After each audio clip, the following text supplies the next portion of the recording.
श्री वायुपुराण भाग दुसरा अध्याय 4 द्वादश वार्षिक यज्ञ। त्या ऋषींच्या समुदायाने सूत महर्षीस विचारले, हे सूत, प्राचीन काली झालेला तो महायज्ञ कुठे झाला? त्या यज्ञास कोण कोण गेले होते? तो यज्ञ किती वेळ चालला? आणि भगवान वायुदेवांनी त्या सर्वांस पुराण सांगितले ते कसे कसे? हे सूत, या सगळ्या गोष्टी ऐकण्याची आमची इच्छा आहे, तेव्हा आपणास विनंती आहे की आपण हे सर्व सांगावे। अतिशय मधुर रसाळ वाणीने सूत बोलू लागले, हे श्रेष्ठ ऋषींनो, आपण विचारलेल्या सर्व प्रश्नांना दृष्टीसमोर ठेवून मी बोलण्यास सुरुवात करतो, तेव्हा आपण सर्वांनी ऐकावे। धर्मेच्छु ब्रह्मदेवाने सृष्टीचे कल्याण करण्याच्या इच्छेने एक मोठा यज्ञ केला।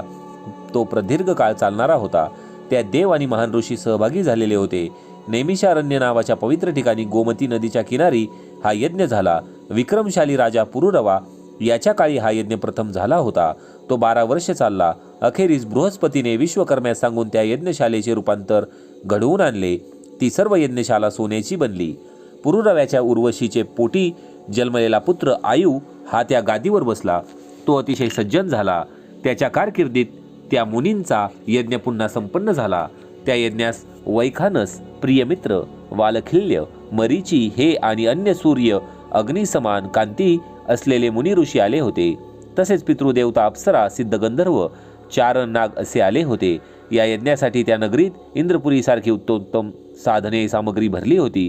त्या सर्वांचे यथायोग्य पूजन ऋषीमुनींनी स्तोत्र, सत्र, ग्रह, पितृकर्म आदी कर्मांच्या सहाय्याने केले। त्यावेळी गंधर्वांनी सामगान केले होते आणि अप्सरांचे गायन व नृत्य चालू होते। आपसात चाललेले वाद, मंत्र, तत्वाच्या चर्चा ऐकू येत होत्या। ब्रह्मराक्षसांनी वा असुरांनी या यज्ञात कोणतेही विघ्न आणले नव्हते। प्रायश्चित्त वा दुयज्ञाप्रमाणे कोणताच कलंक त्या यज्ञास लागला नव्हता। शक्ती, बुद्धी व क्रिया व्यवस्थित होऊन 12 वर्ष यज्ञात हा संघ पूर्ण झाला। खूप दक्षिणा दान केली। भृगु ऋषी त्या यज्ञासाठी जमलेल्यांमध्ये प्रमुख होते। ते आणि प्रमुख ऋषीमुनी सोडून बाकी सर्वजण यज्ञशाळा सोडून गेले। यज्ञ संपला तेव्हाच त्या ऋषीमुनींनी शक्तिशाली महाराज वायुदेवास प्रश्न विचारले। भगवान वायुदेव हे स्वयंभव मनुचे शिष्य होते। तसेच त्यांचे वंशातील एक द्रष्टा समजले जातात। 8 सिद्धी त्यांना त्यांचे कार्यात पशुपक्ष्यांप्रमाणे सहकार्य करतात। ते वायुदेव सर्व लोकांचे पालनपोषण धर्माने करीत असतात। 7 स्कंदामधून वायुदेवाची उड्डाणे योजने होत असत। त्यांच्या अधिपत्याखाली 7 ठिकाणी 7 गण आहेत। ते देखील महाबली असून प्रज्वलित अग्निप्रमाणे तेजस्वी आहेत। 3ही भूतांचे रक्षण तसेच पोषण करणे हे त्यांचे प्रमुख कार्य। त्यांच्या प्राण, अपान आदी 5 वृत्ती इंद्रियांनी प्रेरित होऊन शरीर धारण करतात। मनीषींचे म्हणजे तत्त्वज्ञांचे मते शब्द, स्पर्श, गुणी व तेज प्रकृती असणारे असून आकाशापासून ते उत्पन्न झालेले आहेत। हे भगवान वायुदेव अभिमानी, अतिक्रियाशील असून सर्व शास्त्रांचे विद्वान, पुराणांचे ज्ञाते आहेत।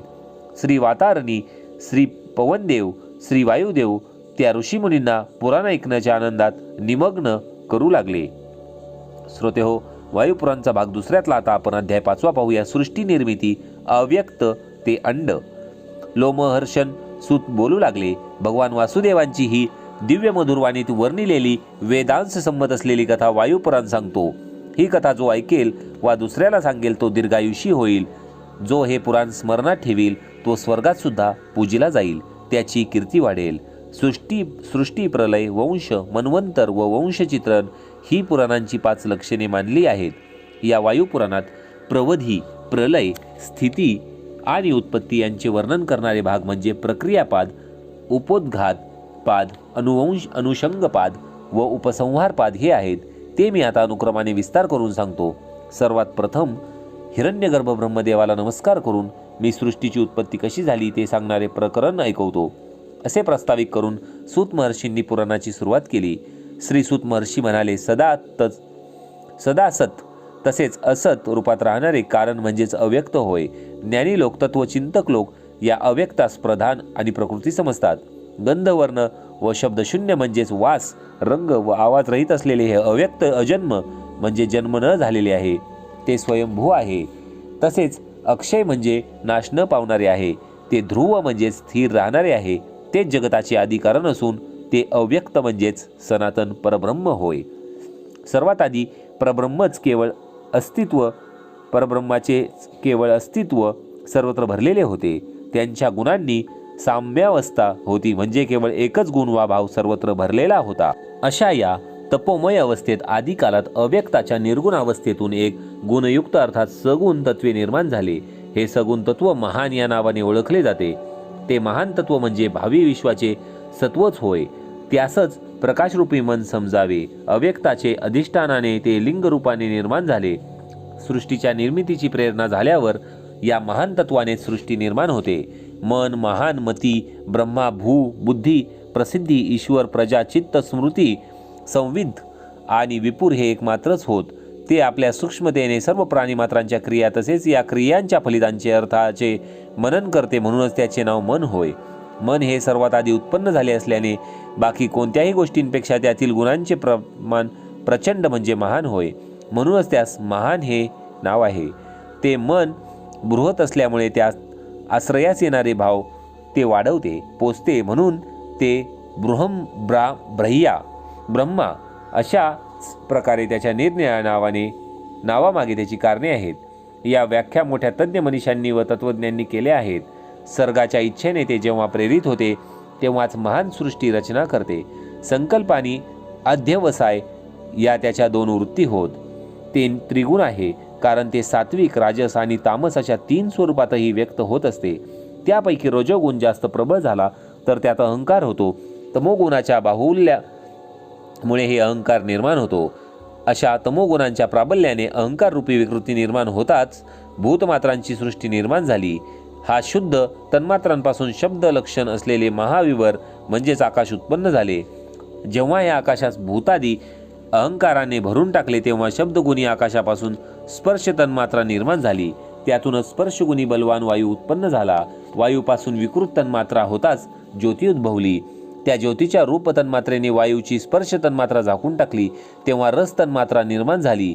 ज्योती विकृतीमुळे रसगुणी जल निर्माण झाले. या मागोमाग गंध तन्मात्रा तयार झाली. भूमी गंधगुणी होय. याप्रमाणे त्या त्या भूतांमध्ये त्या त्या मात्रा स्थिर राहतात, म्हणूनच त्यास तन्मात्रा म्हणजेच तन्मात्रा म्हटले जाते. त्यास अविशेष देखील म्हणतात. अशी ही भूत तन्मात्रांची सृष्टी योजना व्यवस्थित समजून घ्यायला हवी. याचप्रमाणे सत्व विकाराने ज्या अहंकाराचा उद्रेक होतो त्याने सर्व सृष्टी सात्विकतेने प्रवृत्त होते. 5 ज्ञानेंद्रिय आणि 5 कर्मेंद्रिय होत. इंद्रियाचा अर्थ साधक वा कारण असा होय. ही 10 इंद्रिये म्हणूनच विकार स्वरूप देव होत. 11वे मन होय. स्रोत म्हणजे कान, त्वचा म्हणजेच कातडी, चक्षु म्हणजे डोळे, जिवा म्हणजे जीभ आणि नासिका म्हणजे नाक ही 5 ज्ञानेंद्रिये होत. ही शब्द, स्पर्श इत्यादींचा बोध होण्याची साधने आहेत. दोन्ही पाय, गुद, लिंग, दोन्ही हात आणि वाणी ही कर्मेंद्रिय होत. त्यांची कर्मे गीत, विसर्ग, आनंद, शिल्प, वाक्य अशी असतात. शब्दरूपी आकाश तत्वाने स्पर्श मात्रेत प्रवेश करताच देखील वायू, शब्द व स्पर्श अशा 2 गुणांचा झाला. हे 2 गुण रूप कुणात प्रवेशतात त्या अग्नीचे स्वरूप त्रिगुण झाले. हे 3 गुण रस मात्रेत शिरताच त्या 4 गुणांनी युक्त जल झाले. या 4 गुणांशी गंध संयोग होताच पंचगुणी पृथ्वी उत्पन्न झाली. म्हणूनच पृथ्वीचे स्थूल स्वरूप 5 प्रकारच्या गुणांनी युक्त दिसते. ही 5 स्थूले भूते शांत, घोर, विशेष असतात. त्यांनी अशा प्रकारे एकमेकात प्रवेश केल्याने ती 5ही एकमेकास धारण करून राहिलेली दिसतात. ती इंद्रिय ग्राह्य म्हणजेच इंद्रियांनी ग्रहण करता येण्यासारखी असून नित्य आहेत.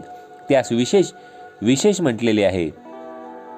कोणा शुद्ध वायूत जर गंध गुण जाणवेल तर तो पृथ्वीचा मानावा. वायूत पृथ्वी तत्व मिसळल्याचे उदाहरण होय. अशीच इतरही उदाहरणे कल्पावी.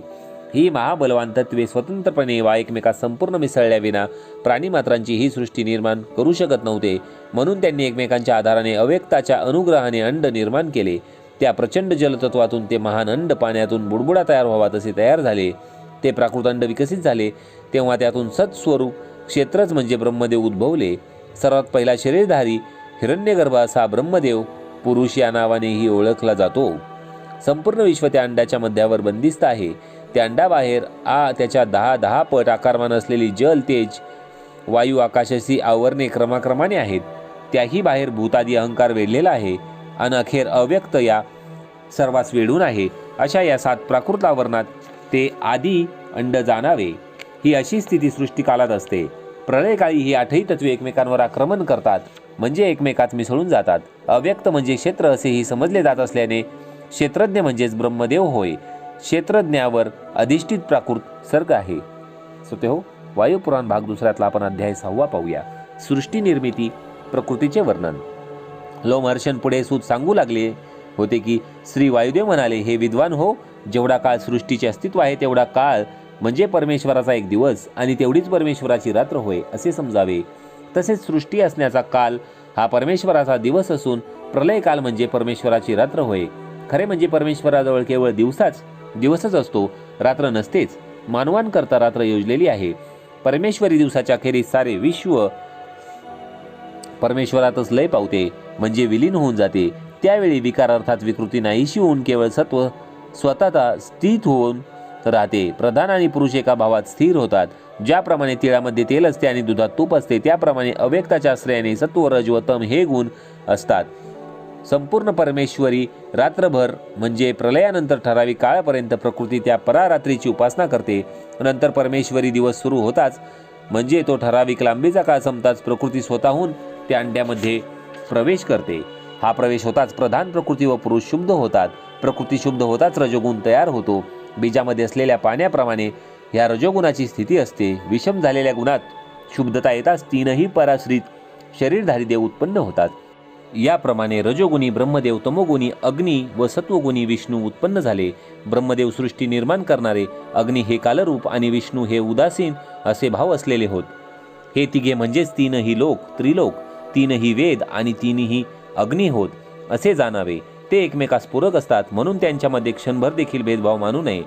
पुरुषाचेच पर हे नाव होय, तसेच परा म्हणजे प्रकृती होय. महेश्वराच्या अधिष्ठानाने प्रेरित होऊनच परा ही कार्य करण्यास प्रवृत्त होते. चिरकाल प्रिय असलेले पर हे चिरकाल स्वतःमध्ये स्थित राहून मग महानासह प्रवृत्त करतात. तेव्हाच सत आणि असत रूपाने ब्रह्मदेवानी बुद्धी निर्माण होते. म्हणूनच ब्रह्मदेव तम व अव्यक्तमय क्षेत्राचे क्षेत्रज समजले जातात. ते कार्य आणि कारणांनी सिद्ध आहेत. तो ब्रह्मदेव स्वतःच्या मनात ज्या गोष्टीची इच्छा करतो ती गोष्ट अव्यक्तापासून निर्माण होते. या स्वयंभू परमेश्वराच्या 3 अवस्था आहेत. ब्रह्मदेव स्वरूपात तो असताना सत्व रजोगुणी, काल स्वरूपात असताना रजतमोगुणी, तर पुरुष स्वरूपात असताना सत्वगुणी अवस्था अर्थात वृत्तीमध्ये तो असतो. ब्रह्मदेवाचा रंग कमलाच्या गर्भासारखा असून कालाचा रंग काळा आहे. पुंडरिकाप्रमाणे डोळे व रूप ज्याचे आहे तो पुरुष होय. हा योगेश्वर परमात्मा आपल्या लीलेनेच अशा प्रकारे निरनिराळी तोंडे भिन्न भिन्न रूपात प्रकट करीत असतो. तोच सर्वांच्या अंतरंगी असल्यामुळे त्याला विष्णू हे नावही पडले आहे.